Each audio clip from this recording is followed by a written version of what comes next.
What's good guys, and welcome to a pretty interesting and kind of different video. Today we're talking about Android settings, for which you can often just go into a menu, hit a toggle, and instantly make your smartphone experience better. With that being said, let's get started. The first one, which a surprisingly low number of Android users have even heard of, is Chrome Home. So whilst Google Chrome, the application on Android, is great, in fact for a lot of people it's the best browser out there, there is a little tweak you can make to it. So if you actually go into the Chrome application, hit the URL tab and type in Chrome flags. And what you end up getting is Google's experimental menu. These are almost like beta features which they've never rolled out to the end application, but which they want people to constantly test. And from here, you can activate Google Home mode, and that takes the URL bar from the top of the phone all the way to the bottom. It also adds some cool new transitions into it. Generally, I'd say it makes it a much better smartphone browser. Having the bar on the bottom means your fingers naturally rest in place slightly more over it, so you can generally flick between things and search for things a little bit faster. One thing I've found criminally annoying about Android devices is you spend so much time customizing the home screen, making it look really pretty, and every time you download a new app from the Play Store, it automatically adds it to your home, cluttering the whole thing up. However, if you go into the Play Store and hit the settings on there, you can actually disable this. So once you actually hit the setting, that means that when you download new applications, they just slide peacefully into your application drawer and don't mess up your home. For the next one, we're taking a security angle, because what happens a lot of the time, when your Android device screen turns off, it doesn't lock instantaneously. There's normally a 5 to 10 second delay in which anyone who pinches the phone out of your hand could actually still use it fully. But there is a setting which allows you to lock the phone instantly the second you hit the power button. Now I'm about to talk to you about a fascinating series of settings that are hidden away in the dexterity and interaction section of the accessibility settings of your device. This is called Universal Switch. What it lets you do is create a series of if and then commands, allowing your phone to respond to different gestures. Which you might be thinking, my phone can do that anyway, my launcher supports this, but these are not on-screen gestures, these are real-life gestures. So you could have it such that the front camera is constantly looking at you. You could nod your head down to perhaps bring down the notification bar. You could make it so that every time you plug in your earphones, the volume drops to a certain level.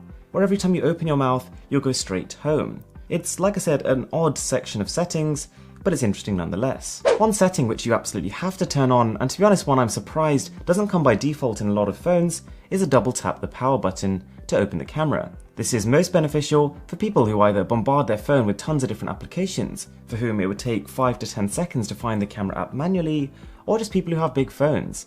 If you have a really large device, then oftentimes you'll find in situations where you really want to take a photo, you're just not holding your phone at quite the right angle, so you then got to turn it upright again, browse through your apps, and then find the camera. Whereas actually you'll be able to configure it so you could double tap the power to open the camera app, and then tap the volume down button to take the photo. A rather curious one, which to be honest was intended for people who have reading difficulties, but which can be useful for just about everyone, is magnification gestures. So after you turn this on in the accessibility section, what it allows you to do is to zoom into your phone screen 3 times no matter what application you're in. You simply triple tap the screen and it'll just go bam, it'll be right in there, which has some interesting benefits. It allows you within applications that don't let you manually zoom on photos to zoom in, to check things out in more detail. Even in the camera app, if you wanted to see what exactly you're capturing in a little bit more detail, just triple tap the screen. Another setting which you should probably change on the Google Play Store is Improve Play Protect.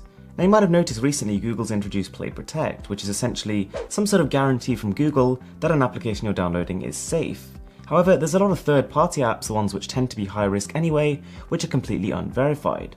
So by heading into the Play Store settings and checking this box, that'll allow Google to investigate applications you're a little bit unsure about and then notify you if they're either safe or unsafe to use. So also hidden away within the accessibility section, we have the text-to-speak engine.